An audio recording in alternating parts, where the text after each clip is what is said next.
Olá, muito boa tarde e seja muito bem-vindo. A partir de agora, você confere as notícias do Brasil e do mundo desta terça-feira. E olha só, a gente já começa com informações, notícias quentes. Isso porque a gente vai falar do problema que afetou toda a cidade de São Paulo, hoje a maior cidade do país, que foi a greve dos cobradores e também dos motoristas de ônibus. E para falar sobre esse assunto, nós vamos conversar agora ao vivo com o repórter Almeida Júnior, que está no terminal da Barra Funda e vai trazer informações do momento e também falar da expectativa para o retorno, para a volta para casa agora no final da tarde. Boa tarde, Almeida Júnior. Vamos tentar contato com ele. Boa tarde, Almeida Júnior. A gente perdeu o contato, mas a qualquer momento ele volta com as informações da greve dos motoristas e também dos cobradores. E greve, olha só, não é um problema só do Brasil. A Coreia do Sul vive há 8 dias uma greve de caminhoneiros. A paralisação interrompeu a distribuição de mercadorias em estradas e portos do país. A situação pode, inclusive, ter reflexo em vários países que recebem as mercadorias do país.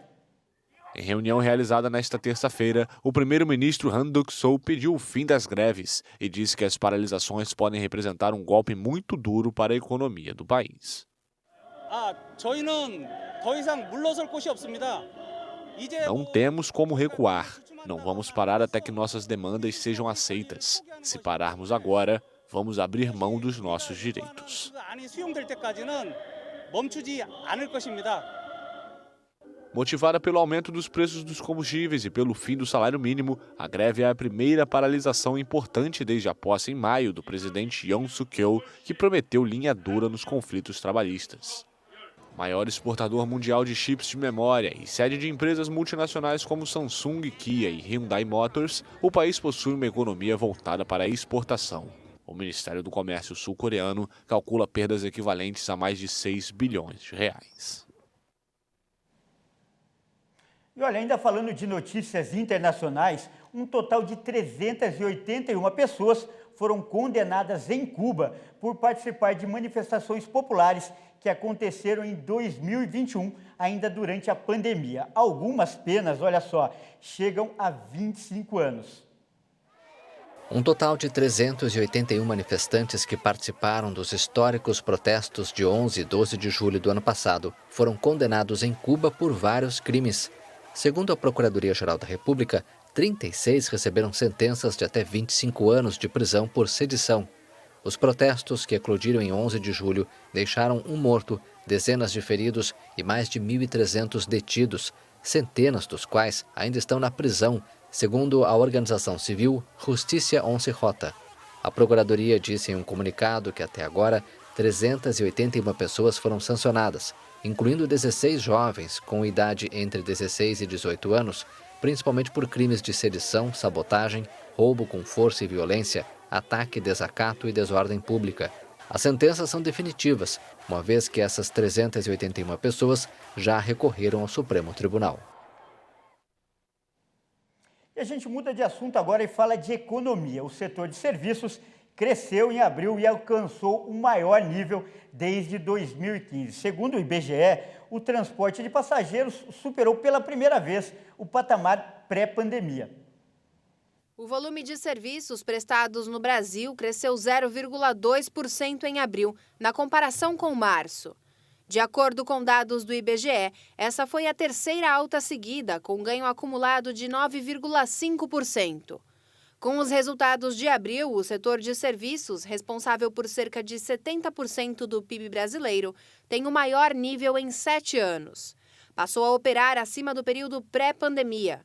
E pela primeira vez, o transporte de passageiros aéreo, rodoviário e metroferroviário recuperou o nível que tinha em fevereiro de 2020, antes do início das medidas de isolamento social. O crescimento do volume de serviços prestados em abril foi puxado por apenas 2 das 5 grandes atividades do setor: a de informação e comunicação e a de serviços prestados às famílias.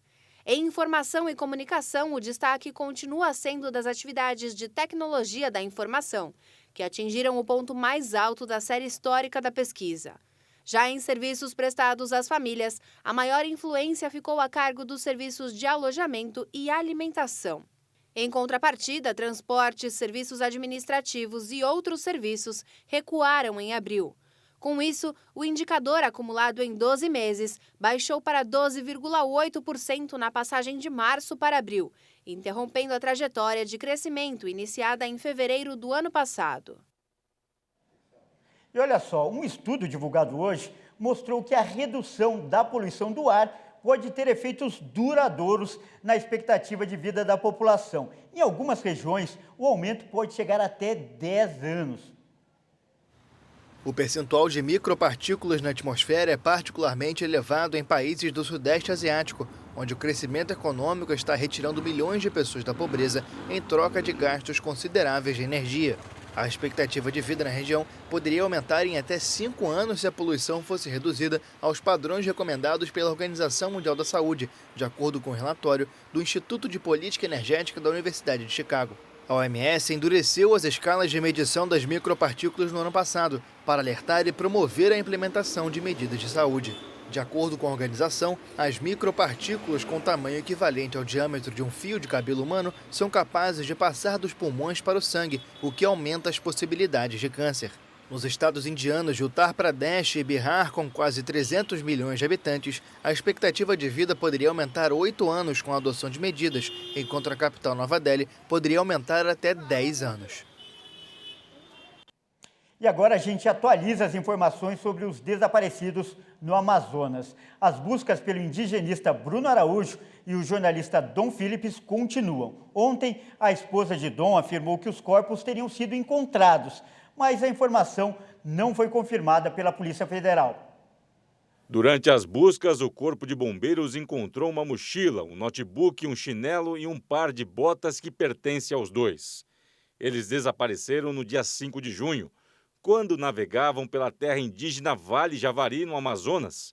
Além dos esforços concentrados na região, as buscas continuam em outras áreas do rio Itacoaí e as investigações seguem sendo realizadas de forma técnica, segundo a Polícia Federal. A reserva onde eles desapareceram é palco de conflitos relacionados ao tráfico de drogas, roubo de madeira e garimpo ilegal. As buscas ao indigenista e ao jornalista reúnem o Exército, a Marinha, a Secretaria de Segurança Pública do Amazonas e a Polícia Federal. O presidente do Senado, Rodrigo Pacheco, falou sobre o caso. Ele afirmou que Bruno Araújo, servidor da FUNAI, já vinha denunciando irregularidades e ameaças. O presidente citou ainda que a região é uma espécie de estado paralelo. É um estado paralelo comandado por crime organizado de tráfico de drogas transnacional, haja vista que está na fronteira com o Peru e com outros países, tráfico de armas, supressão vegetal ilegal, o famoso desmatamento ilegal, que é o nosso maior problema de meio ambiente no Brasil e de imagem do Brasil lá fora, que é o desmatamento ilegal, marginal, contra a lei, o garimpo ilegal, que move, inclusive, pequenas organizações ali que se valem daquelas riquezas, e os atentados aos povos da floresta, aos povos indígenas. Bom, e essa edição fica por aqui. Eu agradeço por sua companhia e convido a continuar ligado em nossa programação. Até mais!